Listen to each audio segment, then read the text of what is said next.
কবি কোনোদিন ফুল হয় না, শিবু কোনোদিন মানুষ হয় না।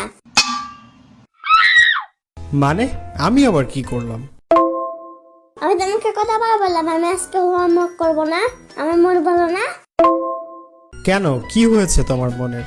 আমার মনে অনেক সর্দি লেগেছে, এই জন্য। এটা কি করে সম্ভব? মনেরও আবার সর্দি লাগে নাকি? মানুষের সর্দি লাগে যদি, তাহলে মনে লাগবে না কেন?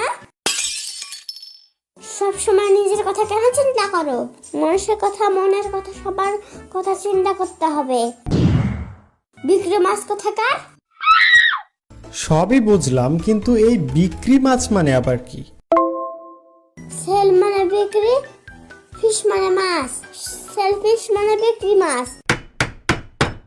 পাগলা কোথাকার? হাই রে, কি যুক্তি! মাথায় নষ্ট একবারে। মাথা নষ্ট করার মাথা নষ্ট করার কথা বলি আমি সব সময়। হোমওয়ার্ক করে দিতে পারি, কিন্তু একটা শর্তে।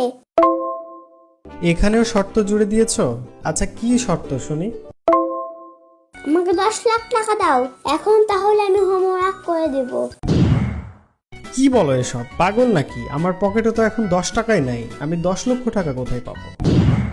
তাহলে হোমওয়ার্ক নিতে আসো কেন? ভাগো। আরে দাঁড়াও, মাথায় একটা বুদ্ধি আসছে। একটু কেনাকাটা করলেই তো এখন 10 লক্ষ টাকা পুরস্কার পাওয়া যাচ্ছে। তাহলে মার্কেট করে 10 লক্ষ টাকা পুরস্কার পেয়ে সেটা তোমাকে দিব। আচ্ছা ঠিক আছে, তাহলে কালকে আপনার মার্কেট করব। একটা টেলিভিশন কিনবো, একটা ফ্রিজ কিনবো, আর সবকিছু কিনে আম্মুকে হেল্প করব। এগুলো কিনে আম্মুকে হেল্প করা হয়ে যাবে, আর আবার 10 লক্ষ টাকাও জিতা হয়ে যাবে। হোমওয়ার্কও কালকে, মার্কেটও কালকে, সবকিছু কালকে কেন? আজকে কেন নয়?